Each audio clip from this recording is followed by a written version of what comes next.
Don't get your feelings hurt. Read this. Welcome back to Short Film Roundup. Hooray. I'm Kenny. I'm Kenny. I'm Kenny. We all get a little We're not all crazy Kenny. here in the void. Okay, I'm actually D. Hi, D. I guess I'm actually Taylor if I have Hi, to be. Taylor. If I- This is the show where three eternally cursed filmmakers review. No, we don't do that. This is the Nope. show where three eternally cursed filmmakers analyze short films to see what we can learn from them. That's right. Yes. Since the very beginning of Short Film Roundup, we have steadily been becoming better and better filmmakers by taking apart short films, seeing how they work. Exactly that. So we do And today's short film is, what's it called? The Siren song, Resident Evil fan film. Yes. Submitted to us by Justin Daly, directed by Reginald Waters? Waters. Yes. Had you have been subscribed, you would have known that we're covering this film because we do weekly, basically like schedules. We're going to let you know what films we're covering for the week. So basically, if you haven't seen this film already, you can just click on the link in the description and watch it. But, yep. Are you okay with I'm it? getting used to this new language I think stuff. I think It's, you covered everything. Yeah. Yeah. Fumble around a little bit. No, it was All good. It was good, right, man. Taylor. It was good. Nice try. Nice. Yeah, okay. Maybe A for someday. effort. A for effort. B. B for effort? Maybe a B level B for effort. effort. B. A for Okay. effort. Yeah, so let's hop in I'm ready. to Siren's song. Let's do it. Why don't we just start with Kenny? Okay. Kenny, Yes. what can you tell me? What's something that you picked up on first while watching this film? Well, in terms of what I learned from this film, is that production value, while impressive, does not make a good movie. Alone. Production value alone. Yes. Yeah. Yes. No, he means production value. In essence, production value doesn't make like good movies and production value. yeah. The They inverse can't inverse happen. ratio. This film is a huge effort, and I will preface everything we're about to say with "wow" and "dang" Yeah. and "holy crap." Yeah. You've Oh, made a big production here. There is a ton of artistry and craftsmanship on the screen. Super impressive in so many ways. Absolutely. And now I'm done with that part. Yes. Okay, good. So we're all grown up, so we can move on from that now. We're here to learn stuff. We're not here to praise. Yeah. so. Okay. So this movie is about some very intense ideas, very exciting ideas. Yeah. Well, with it being Resident Evil and all. Yeah. Right. But the movie's never intense or exciting. Interesting. I felt very bored the whole time. And I don't think that's because I'm not a Resident Evil person. Right. So Taylor and I are more gamers, Right. and we felt the exact same way. Yeah. Yeah. Right. And what I believe is that it is the glaring absence of developed characters and a coherent story. I mean, there's just not a story here. There's no progress that's made by any one character who's trying to do a thing. Yeah. There are many, many scenes that don't seem to tie at all into the story that we're trying to tell. And for half the movie, I'm unsure whose story we're actually telling. For the whole movie, I'm Yeah. sure, actually. When we introduce this character, Jill, she goes into the chief's office and gets put on suspension. Yeah. First it feels like this guy's the main character. Because When they have a he singles specific him out. shout out. He's like, yeah. "Hey, you, take off your glasses," and he's like a completely unimportant character. It has nothing to do with the rest of the story. Taylor, is that a fan service shot? It might be. I'm not so sure. Not so sure. I've Okay. played a handful of the Resident Evil games. I'm certainly not a diehard fan, so I'm sure there's a lot of little things in here that I didn't pick up on. But there was quite a few stuff I did pick up on. So my point was because of the way she's introduced here, the Yeah. very next scene, she's in there with the chief. It feels like she's important character. Dude with long beard is not. He's secondary, right? With the dude with long beard, you're dude talking with about the long main beard character, whose basically. head just poked in. Yeah. Right then. He ends up being really the most focused on person, Yeah. if not his partner. Yeah. When they're in a dangerous situation, I'm not concerned for their well-being. I'm not on the edge of my seat. I'm not rooting for them because I just don't know why they're there or what's going on. I mean, I get it in a large sense, even without the knowledge of the video games. I get that there's a conspiracy with some umbrella company, some company that makes umbrellas is making zombies. And these guys are trying to get intel on them and shut them down. Yeah, I get all that. That's fine. But what I don't get is why we're watching these two people do that. Why we're telling the story. Why are we telling this story, and where are we going? And it literally just ends as blasé and nondescript as the beginning and middle. Yeah. Yeah. You know? You know what's crazy is they even have the characters here earlier when they first arrive at the boat. They have one guy's like, "Why are we here?" And the bearded dude is like, "Oh, you know, police stuff. We're gonna get samples or something." Or it's like that was even a scene the whole inside the script boat. felt it felt made up as it went along. I felt like a lot of thought was put into developing the production and executing effects, and not the script. Yeah. The script felt made up as it went along. It felt secondary. Let's talk about why it felt secondary. Do you think it's because of the writing? I think writing first. Yeah. I think writing first is probably the biggest problem here.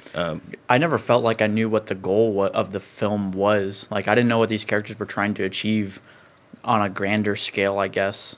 Like again, like I said, these characters literally, he's like, "Why are we here?" And he's like, "Oh, we're here to just, you know, do police stuff and get samples."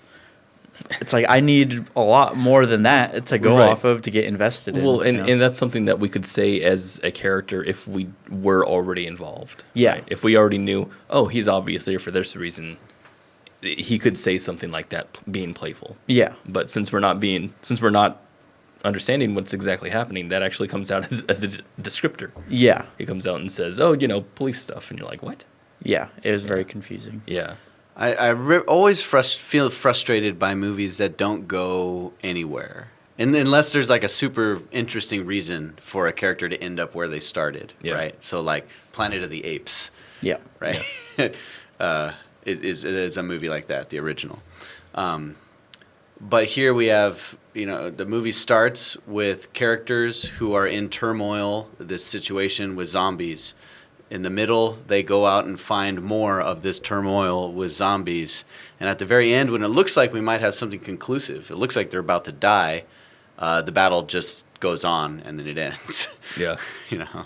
Yeah. So just no story arc. It's just, there's no story arc here, and that's what makes it, it's what makes none of the stakes matter. It's what makes us not interested. It's what makes us not excited, is we're not going on a journey with the characters. So if we had a story arc here, what would that have looked like? You know, why did we watch this film and feel like, well, we're not being told anything? What exactly did they do that was different? I could tell you what they didn't do, Yeah. as opposed to, I mean, what was missing here. So we have that like really reluctant cop who's kind of scared of everything and shaking in his boots. Oops, sorry, I keep bumping the microphone. I think we could have made a lot of progress here if the opening act had focused more on him and we understood what was at stake in his own life. Why was he afraid to go along? Why is he a cop despite being seemingly sort of a cowardly type of person? I would have chosen him to develop based on what they did later, and give us a reason to feel afraid for his well-being, right? But also a reason why he's the one being put in this situation. Like, it didn't make sense why he's going. I would agree. Yeah, I didn't understand at all going through the movie who we were following and who we're supposed to care about, basically, throughout the whole thing. But the lack of objective is the thing. It's like, if he had an objective, a real reason to go face his fears and do something he was terrified of doing, then I might be rooting for him to achieve that objective. Yeah. So I think I think maybe the objective may have been written in here, and maybe we didn't pick up on it. I'm just saying that because of myself, because I can't understand things well when I can't hear it well. And that was one big weakness of this whole movie was sound. The sound was very muddled.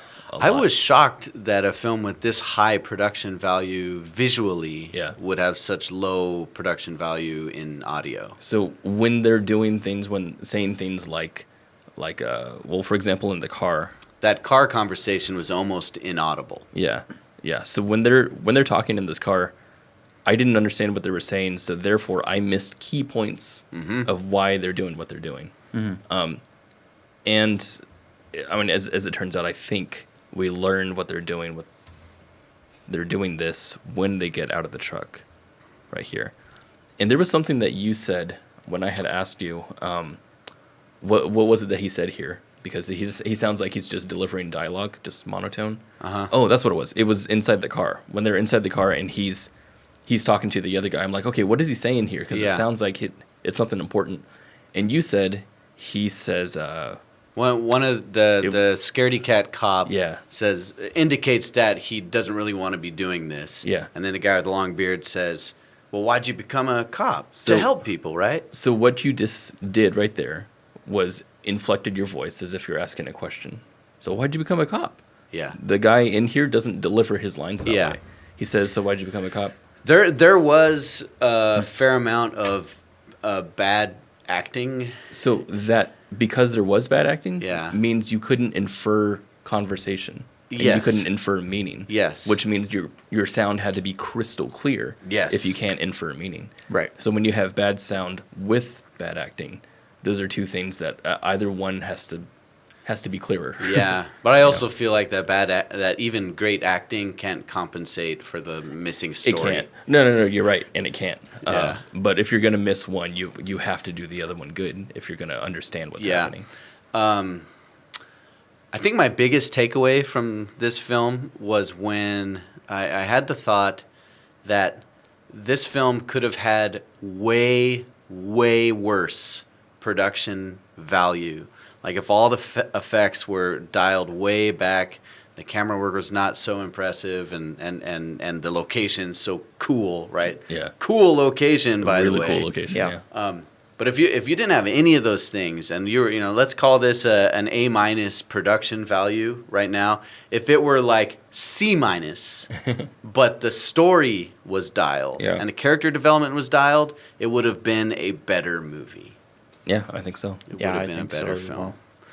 Story is king, and a good story hinges on characters that we empathize with. Yeah. I think we see this a lot with fan films. Things where they focus a lot on the aesthetic because they really want to copy what they're trying to do. And when they do that, when all their focus is on the aesthetics, they take focus off of things like the writing and the story and stuff like that. And I think that's the reason why that one short that we talked about, the Portal one. The dude who did Matt 10 Reeves. Cloverfield Lane, Matt Reeves. Yeah. The reason why I think his did so well is because it was both aesthetic and story. Yeah. Were both well done things. And what was funny about that is he didn't even have to try really hard with that specific situation because the story itself was about an escape, and it's like the easiest thing to show on screen. Yeah. But what's cool is like that story he tells in that is so that's a pretty standard and like classic kind of story. Yeah. It's like it could have been anywhere. Like it didn't even need to be a Resident Evil or Portal thing. It could have been any situation. Yeah. And the story still would have exists there. Yeah. Yeah. But see, that's what frustrates me about this film is that the pieces were all here for even a very basic archetypal story, right? We had a rescue, right? We had them get stuck and they ended up being saved. Why couldn't that have been the story? Yeah. Right? Yeah. Right? We're stuck. We need to be saved. We have a rescue story now. Yeah. Instead, the rescue is almost Deus Ex Machina. It's just like... It just shows up. Literally, the door behind them happens to fly open. We have no reason to know why those people are there. Right. Especially since she was just suspended. I was like, wait a minute. That was another thing that I thought was weird. In the beginning of this, we talk about how Jill's been suspended and she's pissed off, so she goes away, and then we follow these two guys as they go and pick up where she left off. Yeah. Now, why does that need to happen, right? Why can't Jill just come back and do it herself? Which I'm assuming is she's trying to come back and find out that Umbrella Corp is behind all this stuff. I think that's what's happening. I'm not sure exactly, but I think that's what's happening. Why can't she come back? If it's because she's suspended, why does she show up in the end with a weapon? But I don't understand. I don't understand why we're doing anything here. Anyway, yeah. So the writing, I think, is pretty much to blame here. On a different note, Yeah.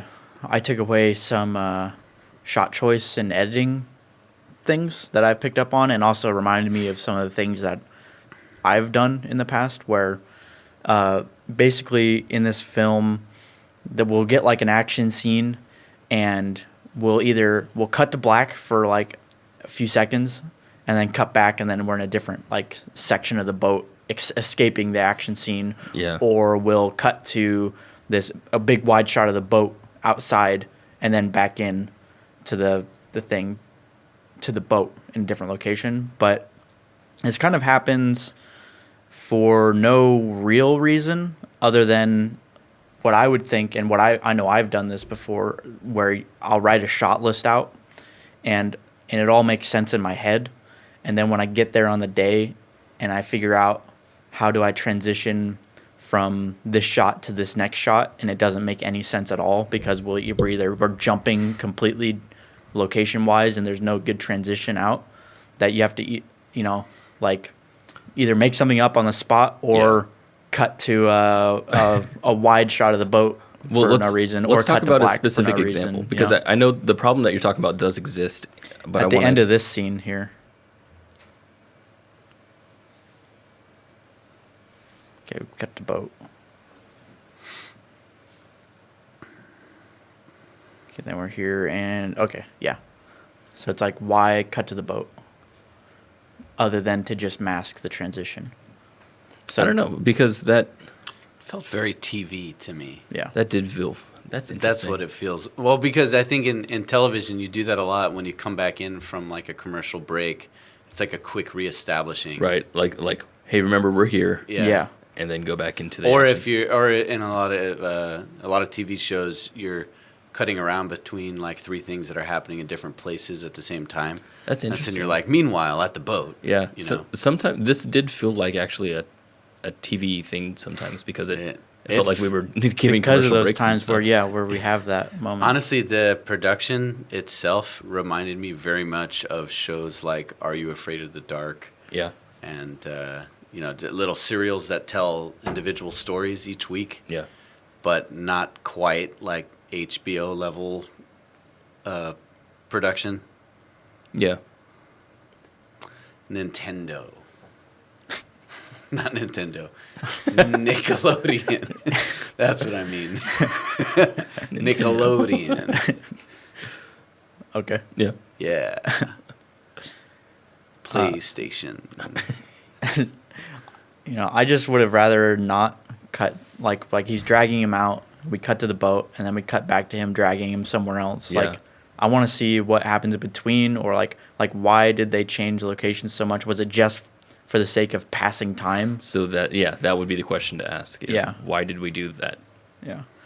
Why did we go from here to the establishing to back to the action? Yeah. Where it's like, we know we're on a boat because we've seen that establishing shot like 50,000 times. Right. And now we're in the same situation we just were in. Right. Just somewhere else. Except now we're actually under more stakes, which we didn't build up to. Yeah, which we just jump back into as if it was a commercial break. Right. As if this is being intercut with something else that See, we're not seeing. That's really interesting to think about it that way, because I'm wondering if like the person who's editing this is thinking in that way, because they're thinking about this as if it's on TV or something like that. Mm-hmm. I don't know. Just focus more on your characters and your story than you do your special effects and cameras. Unless your intent is to make a proof of concept of look what I can do with visuals. But even then, your visuals will be so much more impressive if you tell a story. That's pretty much it. Yeah, I think this whole thing could have been really, really, really interesting. It still was again, surface level interesting. It's visually interesting. Because it looks really Mostly cool. it was filled with moments where I went, ooh, he did that. Yeah. Look what he did. In That's fact, neat. let me show But you. I wasn't in the movie. I was thinking about the filmmakers going, oh, well, they did. Oh, interesting choice. Let me show you guys probably one of the things that captured me the most in this, and it was this scene. Where we see the zombies for the first time. This is establishing what they look like. Yeah. We have a mini arc that happens right here. We have them walking into the room, seeing zombies eating people, so we establish that zombies are dangerous, obviously. Then they'll look at them, which is establishing now we have danger. But then we cut to his radio, which I thought was kind of weird, because... Anyway, but we know they're in danger. And then boom, boom, boom, boom, and they shoot them all. And that feels really good, because that's a little arc that happens there. You know? Oh, shoot, we're in danger. Get out your gun, shoot him. But now we're done. Yeah. And that was it. That guy didn't have to be in this movie. So No, I he think had to, because it's Resident Evil. I think what they're trying to do here is right here, what he just opened up. That is it's a plot device, right? Yeah. Or at least they're trying to make it a plot device. It doesn't seem like that's what they're chasing, though. It seems like they came in here. It seemed like they didn't know what they were after. They didn't know what it when was. They came Yeah. in. Which is weird, because there was a and scene. that they could have had all the same action points, Yeah. except for the fight with that guy, if he wasn't even part of the story. Well, so that's what was weird, right? Is when it came here with that fight with that guy. there was then- no consequence. Yeah, when he dropped the case and then they go over to discover what was in the case, it looks like what they're trying to do is like, oh, he dropped the case. We need to see we need to get that. It's empty. Like, that's what we're here for. And let me go to that shot. So right there. So it doesn't look like he's curious about the box. It's like He knows. he knows what it was. And so he opens up, and that's when we even have a musical swell that the canisters are missing. As if that's what they were looking for. But they already never know knew. They didn't know it. They're looking for evidence and stuff. We didn't even know that, if they knew at all that they were looking for it. Yeah. So that shot doesn't really make any sense in this context. And then even as a further reveal, we cut to a shot where the guy's carrying the canisters in his backpack here. So again, there's no emotional connection there, because we don't understand why we're looking at what we're looking at. I really like the very first shot of the movie. It was like a long pulling Yeah. backwards I deal. thought that don't was like that at all. awesome. Well, fine. I don't care You know what, you D? think, D. You know what, D? No, I loved it in the trailer. Oh, okay. The trailer was dope. Well, It had no purpose here. in the long term, it didn't. Yeah. Yeah. In the context of the whole movie, it didn't. Yeah. But You just like the I'd never execution? seen the trailer. Oh, okay. So I just saw the opening scene of the movie and I went, dude, this It was is dope. This Yeah. has. I was feeling all the way up to the end of that scene. I was feeling like this has potential. Yeah. And then characters started talking and stuff. I'm like, It seemed like everything that took place off the ship, it seemed like the filmmakers didn't care. well, it had a lot less effort. It felt a lot I don't know less what was going effort. on in that the chief's office. Yeah. But it was like they did not have a mic. Yeah. I mean, they were using a mic on a camera or very far from the actors' Yeah, there's a mouths. lot of reverb. I heard the whole room. Yeah. It I was mean, not good. it took me out. It took me out of the story. And then there was that very important typewriter moment. Yes, yeah, because right, this was Resident Evil, right? So you gotta have the typewriter come Yeah, in. and I don't know, this takes us back into that whole like 48-hour film festival Yeah. world where do you give leeway because it's a fan film versus maybe that's a neat reference, but it doesn't make it a better movie. Yeah.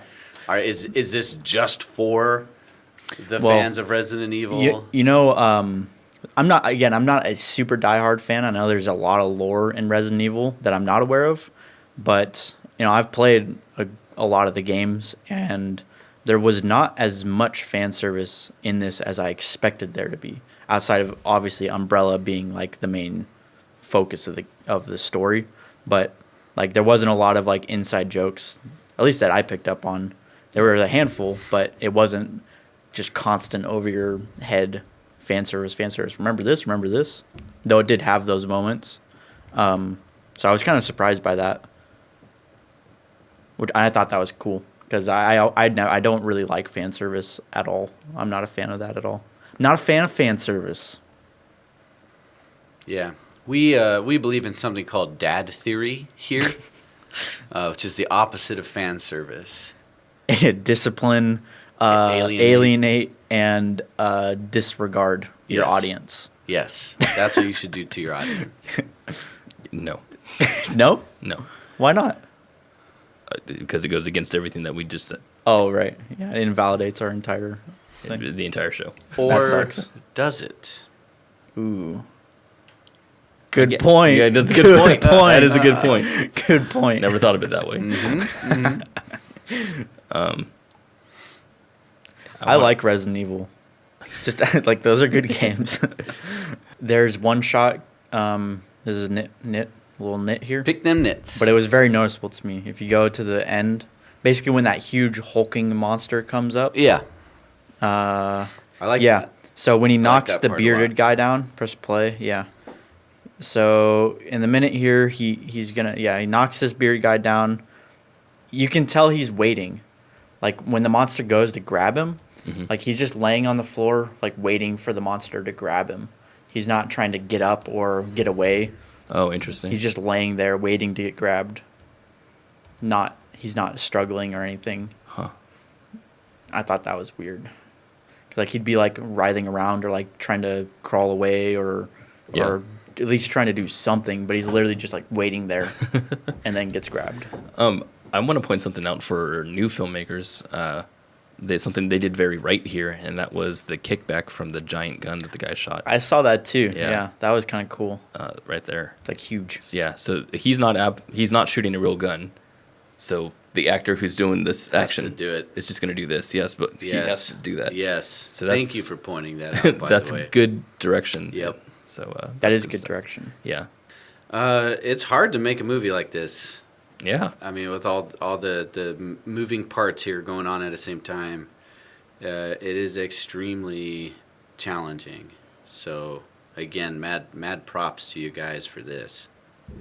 This is the part of the show where we ask the filmmakers themselves if some questions about the film. So And one of my favorite parts is when they respond in the comments Yes. below. And so look out to see if the filmmakers respond and answer these questions. And we hope that you guys will chip in as well and ask your own questions. So my question would be, so I know the guys who put together this film, Justin Daly and Reginald Waters.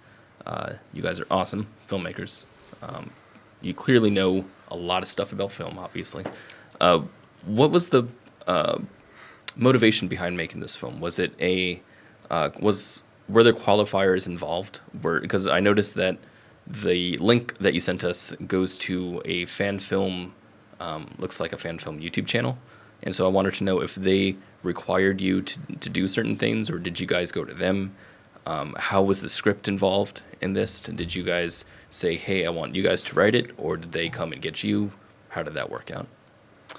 My question is related to the fan film genre, of which I don't think there are any like hard and fast rules about how it's supposed to work. So I'm guessing you decide this on your own.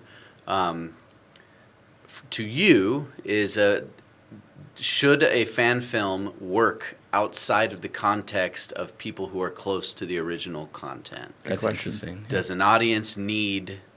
Are you requiring the audience to have deep knowledge of Resident Evil to get your movie?